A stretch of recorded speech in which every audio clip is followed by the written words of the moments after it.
On this Sunday night, a nation in mourning. A fatal and fiery plane crash in South Korea kills more than 170 people. Was a bird strike a factor? There's a whole series of questions that beg answers. And the passengers lucky to be alive at Halifax's airport after a dramatic incident on the runway. Plus, remembering Jimmy Carter, the 39th U.S. president and Nobel Peace Prize winner, dies at 100 years old. Global National, reporting tonight, Ann Gaviola. Good evening and thanks for joining us. In a few moments, we'll look into the life and legacy of former U.S. President Jimmy Carter, who has died today at 100 years old. But first, a look at the worst aviation disaster to ever happen on South Korean soil. 179 people are now dead after a passenger plane flying from Thailand skidded off the runway and collided into a wall, leading to a horrific explosion. Only 2 people survived, both of them crew members. Questions are now swirling over what exactly happened. The plane did not deploy its landing wheels, with reports of a possible bird strike causing some sort of malfunction. But above all, there is grief across South Korea as victims' families mourn loved ones who perished right as they landed. Redmond Shannon looks at how the tragedy unfolded. Jeju Air Flight 2216 attempting to land at Muan Airport, but none of its landing gear are down. The Boeing 737 skidding at high speed into the perimeter wall. Most of the 181 people on board likely died instantly. Korean authorities say it was the plane's second attempt at landing after reports birds flew into at least one engine. But why its wheels did not deploy is still unknown. Even if hydraulic power is lost, they can usually be deployed using a lever in the cockpit. You've lost one engine. Whether that caused a cascading series of problems in the cockpit, we don't know. Normally, pilots will alert the airport that they want to land without wheels, and fire crews will foam the runway. But that didn't happen. Experts also say the wings did not appear to be set up for landing. Questions too about why a brick wall rather than a fence surrounds the airport. So there's a whole series of questions that beg answers to which we don't have at this stage. The airline's boss apologised, saying that it didn't appear to be a maintenance issue. This is Jeju Air's first fatal crash in 2 decades of operation. The Boeing 737 is not from the troubled MAX series aircraft. Its pilots were relatively experienced. An official read out the names of the identified victims to awaiting families. It's a complete disaster, says the father of one passenger. She was almost home. South Korea's acting president Choi Sang-mok is just 2 days into his job as the country also deals with a political crisis. Choi declared the local area a special disaster zone. This is South Korea's worst aviation disaster since a Korean air crash in Guam 27 years ago. Recovery teams have found both black box recorders, key to finding out what went wrong. Redmond Shannon, Global News, London. The Transportation Safety Board is investigating a frightening incident at Halifax Airport last night. An Air Canada plane caught fire after a suspected landing gear issue. Angela Capobianco reports. For passengers on Air Canada Flight 2259 from St. John's to Halifax on December 28th, the flight was normal until it came to landing. Steve Marr, a passenger on the flight, says the severity of the situation didn't hit him until smoke started filling up the cabin. So for a moment that felt really unusual, and then you could feel that left side drop, which I think is when the landing gear completely gave way, and the left side of the plane was now gliding on the tarmac on the engine. So sparks were flying, you could sort of see it just out the window. Then the sparks became flames, and it's just sort of at the moment was kind of like a slow, almost felt like slow motion. 77 people were on board the flight, 73 passengers and 4 crew. This video posted on X shows the tense moment during landing. While there are no injuries, Mars says he's still coming to terms with the incident. You know, I think every time I'm coming in for a landing now, obviously that's going to cross my mind. Halifax Stanfield International Airport had to suspend air travel for 90 minutes in response to the incident. Flights have since continued to operate. Tiffany Chase, a spokesperson for the Halifax International Airport Authority, says that people should keep an eye on updates. And so flights have been continuing to operate overnight and through the day today. Pending weather conditions, of course, we'll continue to see flights operate, but we do encourage people to stay tuned to any flight updates on the status of their flight in case there are further delays or cancellations. Peter Fitzpatrick, a spokesperson for Air Canada, highlights the flight experienced a suspected landing gear issue, saying, "There were no injuries reported. However, we appreciate this incident was unsettling for customers and we remain available to assist them. At this time, we are waiting for the Transportation Safety Board to release the aircraft so we can return to customers their belongings." The cause of the incident is currently unknown, and Air Canada will not comment further while the Transportation Safety Board is investigating the situation. Angela Capobianco, Global News, Halifax. Azerbaijan's president is now directly blaming Russia for the deadly Christmas Day plane crash in Kazakhstan as funerals begin for some of the 38 people who died. In a televised interview, President Ilham Aliyev said the plane was shot down by Russia and called it a fact. And while speaking at a memorial for crew members who were killed, he also pressed Russia to acknowledge its guilt and for those responsible to be punished. Russian President Vladimir Putin has already directly apologized to Aliyev for the crash, but Putin has yet to admit Russia's role in it, even as mounting evidence suggests the plane was damaged by missile fire. Commercial air travel is still considered the safest mode of transportation. According to the International Air Transport Association, the accident rate in 2023 was 0.8 per million flights, the lowest in more than a decade. Jimmy Carter, the 39th President of the United States and Nobel Peace Prize winner, has died at the age of 100. A statement from the Carter Center says he died peacefully at his home in Plains, Georgia, surrounded by family.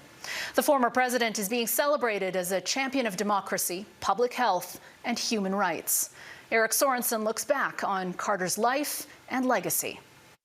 He was the longest-lived president in American history. I, Jimmy Carter, do solemnly swear. An outsider and an unknown, Jimmy Carter was an unlikely commander-in-chief.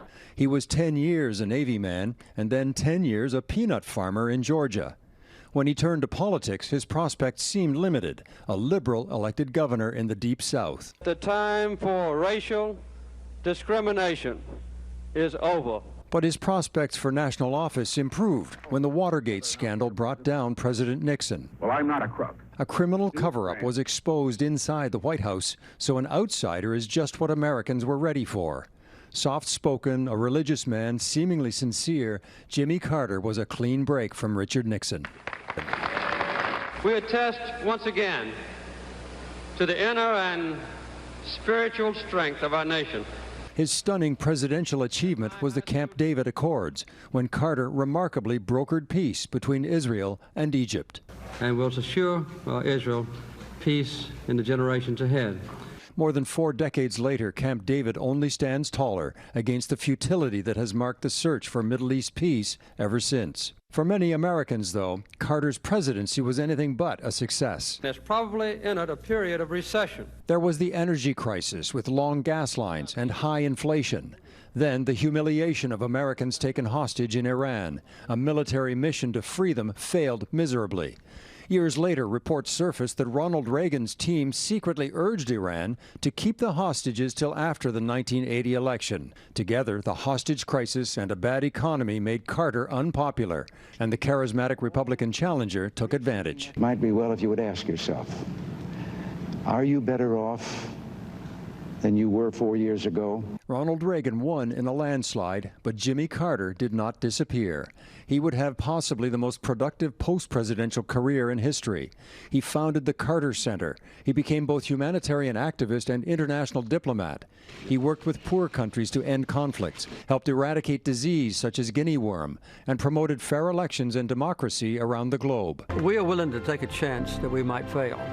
if we believe that the ultimate goal is worthwhile, worth our effort, and worth an investment in people who have been neglected by others. Jimmy Carter was devoted to old-fashioned values. Married for 77 years to Rosalind Carter, the steel magnolia was by his side from the beginning. Along came Jimmy Carter, and my life's been an adventure ever since. Jimmy and Rosalind Carter, partners who never stopped working as global humanitarians for the rest of their lives. It took time for appreciation of the former president to grow. More than 20 years after he left office, Carter was awarded the Nobel Prize for Peace. Jimmy Carter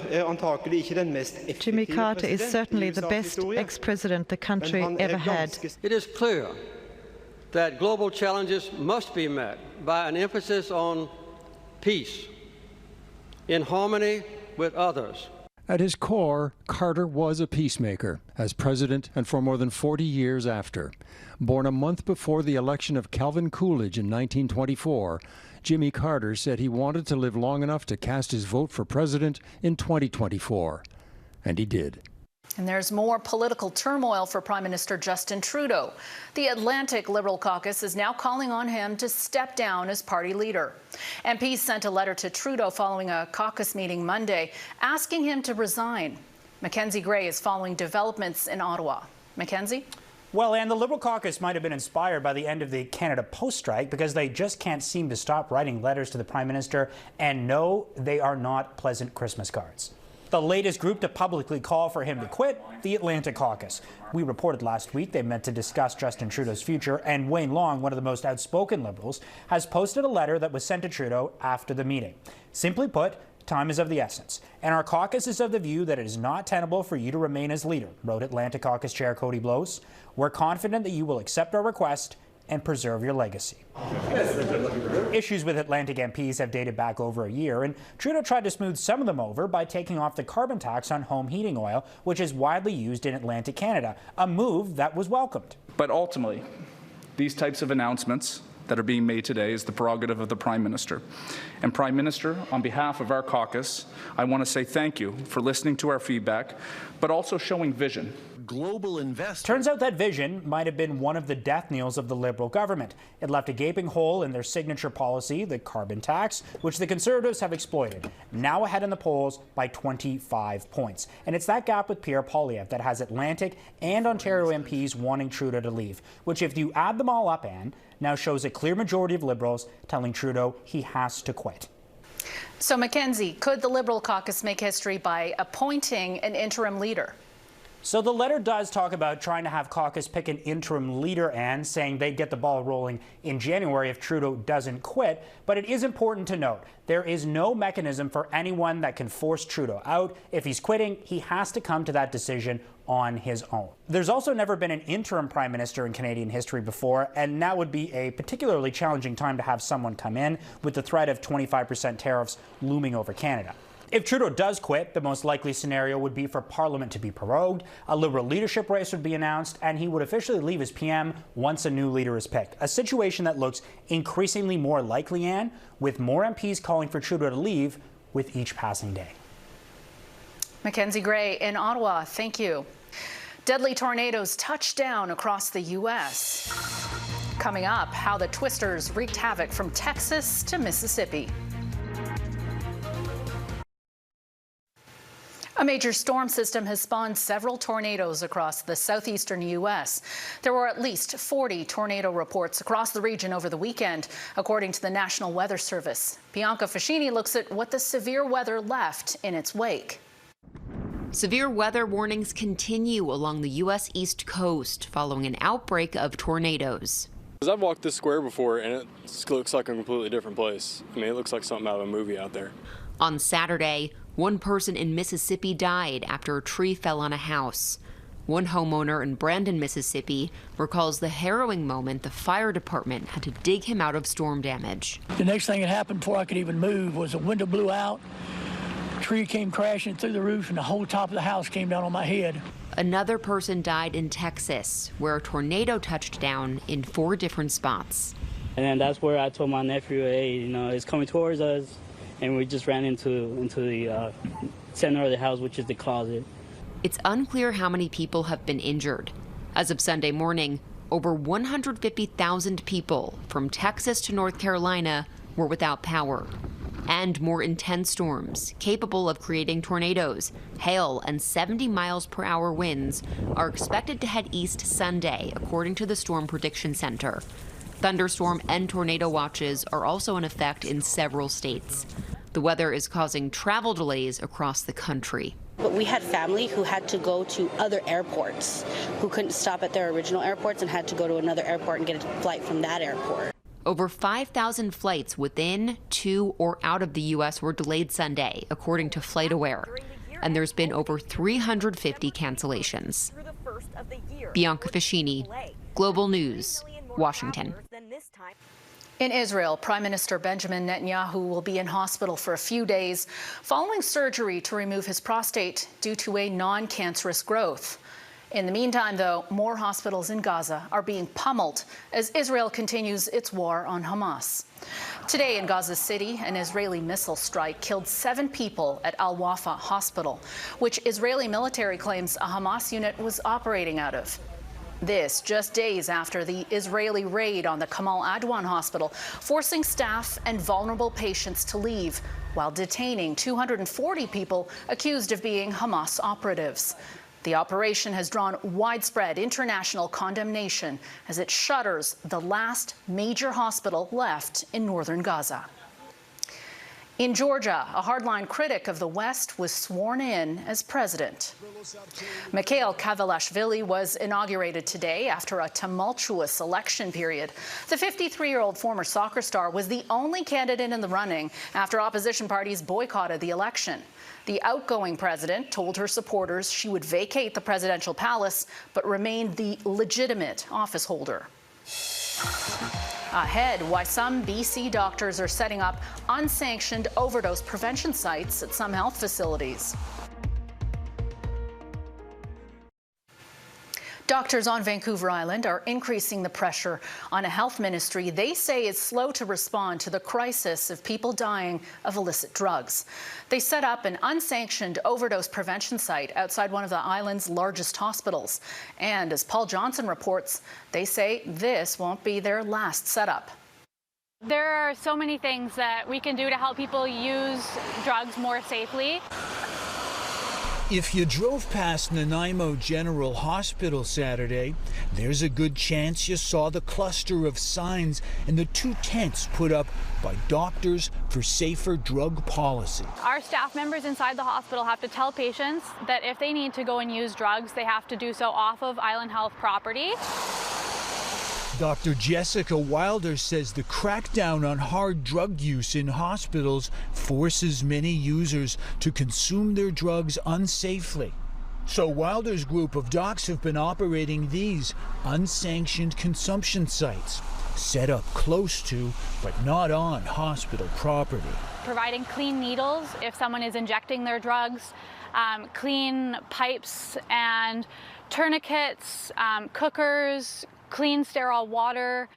The pop-up sites have happened so far in Nanaimo and Victoria, but the doctors group is thinking big, with plans for 20 sites across the country to save lives, they hope, and make their point. These decisions are being made at tables by people who are not on the ground, who are not losing patients to this crisis, and don't have the medical expertise to make those decisions thoroughly. I do not believe that we need to go back to allowing drug use in hospitals. BC Conservative MLA Eleanor Sturko believes street drugs have no place in hospitals, period. I think that it was made pretty clear to the public and to the rest of us last year that there are harms to other people in the hospital if we allow drug use within the hospital. As for those who might feel anxious about the prospect of encountering people using hard drugs around the hospital, Dr. Wilder says part of the problem is a lack of understanding. It makes sense to me that they feel afraid.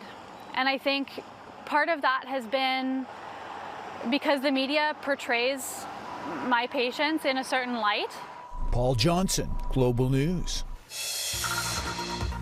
Next, a tour of the greenest building in the UK's diplomatic network. And the views are pretty sweet, too. There are a host of renovations underway to historic buildings in Ottawa, including upgrades to the West Block and 24 Sussex Drive. But this year, a brand new and cutting-edge diplomatic building was added to the mix. Just down the street from the Prime Minister's residence is the new office of the British High Commission. And our Mercedes Stevenson was given a personal tour by the Deputy High Commissioner. We got a behind-the-scenes glimpse at the groundbreaking new British High Commission building in Ottawa. Our guide was David Prodger himself, and you need look no further than his desk and how it was built to understand what makes this building unique. The desk made from reclaimed wood, retrieved from the bottom of the Ottawa River. Mercedes, welcome to the High Commission. Good to see you. Thank you for having us, Dave. No, it's great that you're here. So, shall we go for a little tour? I would love that. Come this way. Thank you. What an incredible view you have. Yeah, this is great, particularly in the summer. The building is part of the British government's goal of net zero transition by 2050. It's also the greenest building on our entire diplomatic estate. So out of 6,000 buildings, this is the greenest. So this is our terrace. The official opening was last September. You can imagine what it's like in the summer. The view is classic Ottawa and historic Ottawa, with Earnscliffe right beside. The traditional residence of the British High Commissioner, Earnscliffe was originally home to Canada's first Prime Minister, John A. Macdonald. So John A. was there for 9 years. In actual fact, he died in Earnscliffe. So the bedroom... John A. Macdonald, the Prime Minister, the Prime Minister died in there. that house. So his bedroom is still there with a lot of the original furniture and fittings. Historic in many ways, Earnscliffe is now being renovated and updated to house future British diplomats. Mercedes Stevenson, Global News, Ottawa. And that's Global National for this Sunday night. I'm Ann Gaviola. Tonight's Your Canada is Decker, Manitoba. We love seeing Your Canada. Please keep emailing your photos to globalnational@globalnews.ca. And thank you for watching. Chris Galis will be at the anchor desk tomorrow. Have a great night.